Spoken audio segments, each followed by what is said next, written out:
Okay, so most of you. Who is seeing it tonight or tomorrow? So everybody's, if you haven't seen it, you're going to see it. Okay, so excellent. So those of you, whether you've seen it or not, we're going to talk today about the development of the show, where it came from. And this show, believe it or not, starts way back in 1969. So the musical didn't premiere on Broadway until 2023, but its development happened way back in 69. What do you think, when you think Shucked, what do you think of that happened in 1969 that may have been a little bit of a seed that led to the giant stalk that is Shucked? Hee Haw! Hee Haw! Yes, Hee Haw! So, Hee Haw started in 1969, and for those of you, any Hee Haw fans, don't be shy, don't be shy. Yeah, absolutely. So for those who don't know, or maybe you've forgotten, Hee Haw came on the air in 1969.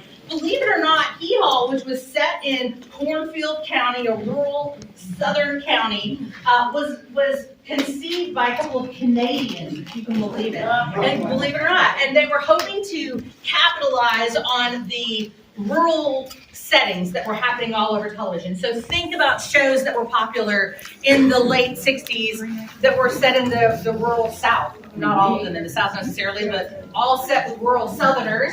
We have Andy Griffith, most notably. We have Petticoat Junction, Green Acres, the Beverly Hillbillies, right? So this kind of shtick, where we're kind of looking at that kind of all-wise Southern character, is really playing very well on television at this point.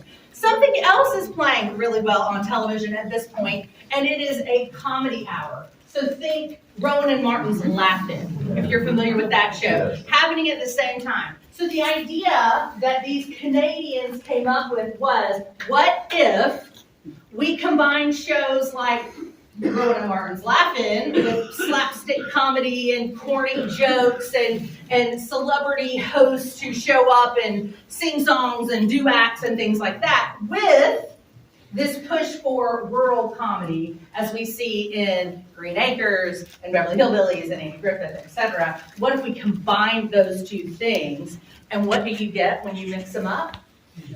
Hee Haw. And so if you don't remember Hee Haw, I'm going to show you a clip in case you've forgotten. Obviously, this is the Statler Brothers. Well, so the setup here, in case you haven't seen it, is Hee Haw was, it sounds very funny, Hee Haw, Hee Haw, that onomatopoeia there. But Hee Haw made its living having very famous guest stars come in. So like Loretta Lynn, she was their first guest host. She was on the show 24 times. Tammy Wynette, 21 times. So very famous people would come and be on this show as it aired from 1969 until 1993, and then continued in syndication for years after that. It was a real feather in your cap if you were a celebrity, particularly in the country music world, if you got invited to be a guest host on Hee Haw.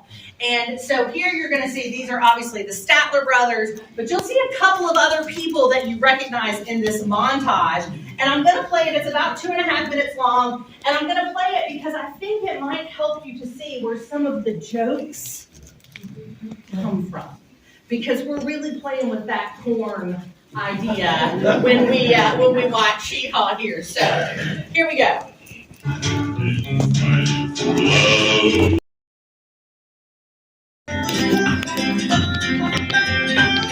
We go to church on Sunday twice, and even... Hello, Dallas and the world. Hey, I'm here with Shane, Brandi, Robert, the team behind Moonshine. These are the great writers that we're working with. Hey, so tell me a little bit about the superhero origin story. How did you guys all get involved? It was you first, wasn't it? Is that right? It was.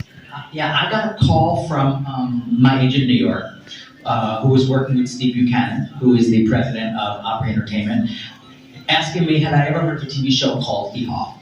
And so I dropped my Santana motion in LA, and I said, you don't understand, I grew up on the show, I have a personal history with this show, I love it. And they said, well, they're turning it into a Broadway musical and they want to meet with you. So Steve Buchanan and Sally Williams, who are two of our lead producers, came out to LA and had a meeting about it, and that's sort of where it started. Then I went off and did like a 15-page outline of what I thought the show would be. I had very specific thoughts of what I didn't want it to be, which is kind of where we started from, which I think is always a great place to start, is to know what you don't want. And then I started taking trips to Nashville to meet with songwriters, and then Shane and Brandi were the last two people that I met. They knew they wanted Shane and Brandi all along. There were really no doubts, but they were nice enough to say, well, you'll meet with people because you have to have this relationship with them and work with them. And literally, the minute we all got in the room together, it was done and done. It was just kismet and serendipitous. We were meant to write this together. So you guys were Nashville songwriters. You were contacted to meet with a writer about a Broadway musical based on Hee Haw. What was that experience like? What were you thinking at that moment? Well, I think that there were a lot of people that were interviewed, like Robert said, and both Shane and I grew up watching Hee Haw with our grandparents, so it meant a lot. The show meant a lot to us. That was sort of what hooked, I think, both of us in at the beginning. And then we met with Robert, and we loved his vision for what he wanted to do with it, how he wanted to bring it into this, I guess, to a new audience. And like he said, it was just kismet, and we feel really fortunate to have worked with him because our show really does feel like one voice, and he created these great characters, and we've stolen a lot from him along the way. He's had to rewrite a lot because of what we've taken. I think that because of Brandi and I loving Hee Haw so much when we first heard about it, that was what initially got us in the room. And I will say for both of us, if we weren't right for it, once we sat with Robert and saw his vision, or heard his vision, we wouldn't have done it. I mean, we in no way would have wanted to be a part of something that we love so much if we didn't think we were capable of doing it, or the right people for doing it. We drank a little. All right, so Moonshine, the Hee Haw Musical, played Dallas in 2015. And not surprisingly, or maybe surprisingly, reviews were not exceptional. And so, in fact, what they decided was, this probably is not going to make it to New York. It probably would play better way, way out of town as far as New York is concerned. And so, for a number of reasons, that being one of them, but a number of other reasons, they kind of fell apart with the Hee Haw idea. But the three creators, Robert Horn, Shane McNally, and Randy Clark, were so committed to the story, and they've fallen so